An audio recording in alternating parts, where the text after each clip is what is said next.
The Athenians are proud of their city.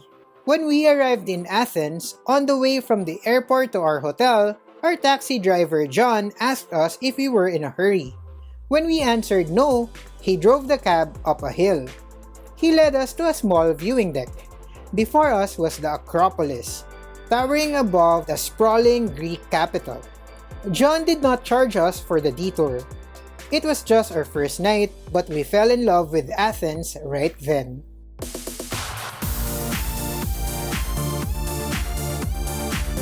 Hey there, poor traveler! We are Vince and Josh. In this video, we'll share with you some of the best places to visit and things to do in the legendary city of Athens. Before we begin, don't forget to subscribe to our channel and ring the bell to get notified when we upload new travel videos.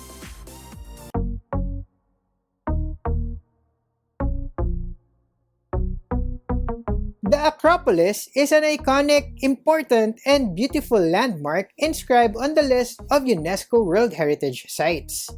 It has a storied past that dates back to the 4th millennium BCE, but it was only in the 5th century when the Greeks built many of the structures that you'll see today, including the Parthenon. Ang Parthenon is ginawa noong 447 BC and na-complete siya noong 432 BC. So ang Parthenon is the Temple of Athena. Ayan. It is a symbol of the culture and ingenuity of classical Greece. The Acropolis has two entrances, the main gate and the southeast gate. If you want to get a guide, you can find them at the booth near the main entrance. However, this area gets crowded because of its proximity to the parking lot. Many tour buses unload visitors here, especially during peak seasons. The southeast gate is an ideal entrance because the lines are shorter and you'll get to see the Theater of Dionysus. This theater is recognized as the birthplace of Greek tragedy. But the Parthenon isn't the only colossal structure you can find in the city. Athens doesn't seem to run out of temples and ruins dedicated to the gods. One such destination to include in your itinerary is the Temple of Olympian Zeus, built in the 6th century BC. Of course, you know Zeus as the king of the gods. He's also the protector of all gods and humans and the god of thunder. At one point in its history, the Temple of Olympian Zeus was considered the largest temple in Greece, but its glory days didn't last long. Just a century after it was completed, it was pillaged and devastated during the sack of Athens in 267 CE. Papunta na ngayon ako sa aking next stop, ang Ancient Agora of Athens. Not too far away is the Ancient Agora of Athens, a green space just below the Acropolis. This lush park is a great place to chill after a day of exploring and sightseeing. You'll also find noteworthy ancient structures such as the Temple of Hephaestus and the Atalos Stoa, just to name two. This spot is also a beautiful vantage point to see the Acropolis. The new Acropolis Museum houses over 4,000 artifacts from the Acropolis site that rises just next to it. The museum stands at an archaeological site featuring ruins of Roman and Byzantine Athens, some parts of which can still be viewed through its glass floor. Because the museum provides so much information, we recommend that you visit this first before seeing the actual Acropolis site, especially if you don't have a guide. This way, you would have a better understanding and appreciation of the structures you would see there. Photography and videography are not allowed inside the museum, so we didn't have any pics or footage. But for more information, visit its official website at www.theacropolismuseum.gr. Add/en for the English version.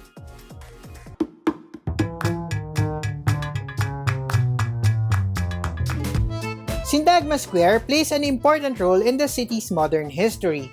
It's not as ancient or historic as the other destination in Athens, but it's still a noteworthy addition to your itinerary.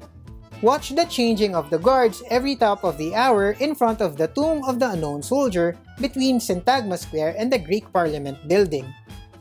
A word of caution though, beware of pickpockets around this area, especially on the metro.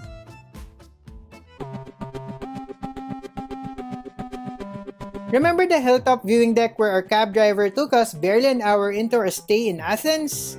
Well, that hill is called Mount Lycabettus, one of the 10 peaks that rise out of the urban sprawl that is Athens. Lycabettus is the highest of them all, which means it provides the best views of the city. Locals refer to it as the Balcony of Athens because it offers a stunning view of the Acropolis and the city below. You'll also find an open-air theater on the hill where concerts and other events are held. To get there other than taxi, you can take the Lycabettus funicular, whose lower terminus is somewhere in Aristipou Street in Kolonaki.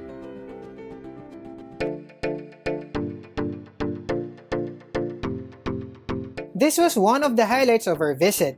This is My Athens is a local government project wherein tourists get to see and discover the city through a local's eyes. You tell them your interests and they would find a volunteer to take you around and offer insights and a local perspective about the destinations you'll go to. It's something that you won't find in other tours. This is an ideal option for all types of travelers, whether they enjoy food or history or culture or sports. The personalized approach will help you immerse and learn more about the city. It is also free. However, I am not sure if this service remains available, but I'm including it on the list still, just in case.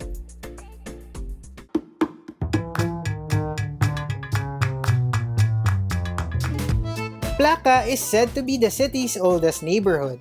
It lies in the shadows of the Acropolis. It's pedestrian-friendly and most of the city's top historic spots like the Acropolis Museum, Hadrian's Library, and the ancient Agora are just around the corner. Lots of souvenir shops, cafe, and restaurants too.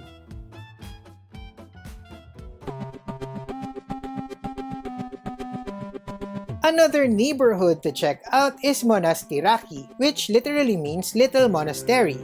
It got its name from the monastery that was once here. It fosters the same atmosphere as Plaka but a bit less crowded. Don't miss Monastiraki's flea market, a bazaar brimming with curious items like carpets, handmade jewelry, souvenirs, and accessories.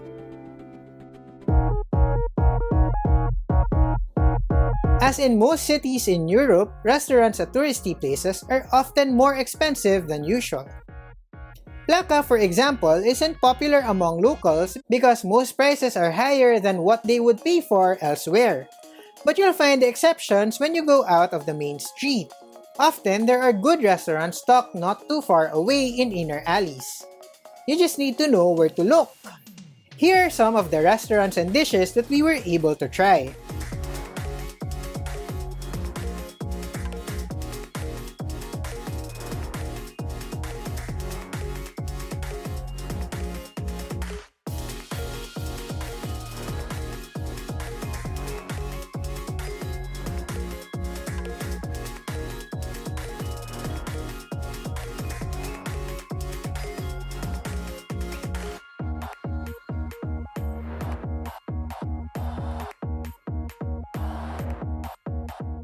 The Athenians also love their coffee.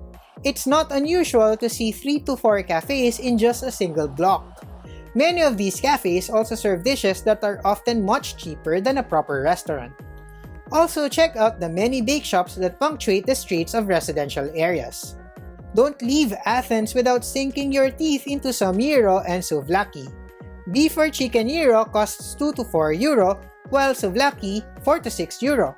A serving usually comes with meat, onions, fries, and yogurt sauce. It's cheap, filling, healthy, and delicious. If you're a fan of the Olympics, this marble stadium is a must-visit. The Panathinaik Stadium is the venue of the very first Olympic Games held in 1896. Originally, this stadium was built as a race course for the Panathinaik Games under the supervision of Lycourgos, an Athenian logographer, around 330 BCE. Eventually, it was abandoned and was largely forgotten until 1869 when it was excavated. After being brought back to its glory, it held the first modern Olympics.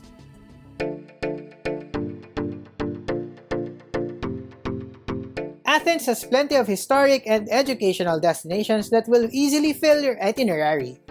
But the Greek capital is also an ideal jump-off point to other attractions in Greece, including Cape Sunio, where you'll find the famous Temple of Poseidon, Delphi, a UNESCO World Heritage Site featuring the ruins of a once glorious city, and the gorgeous islands of Poros, Hydra, and Aegina that freckle the Aegean Sea. You can even go as far as the spectacular, out-of-this-world cliff-top monasteries of Meteora.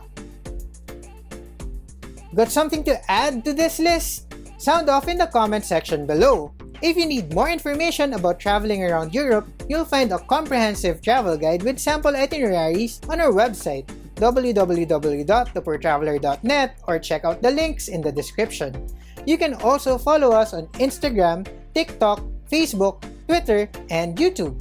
Just look for @The Poor Traveler. You may also tune in to the Poor Traveler podcast on Spotify. That's all for now. Remember, plan smart, travel safe, and make every trip worth it.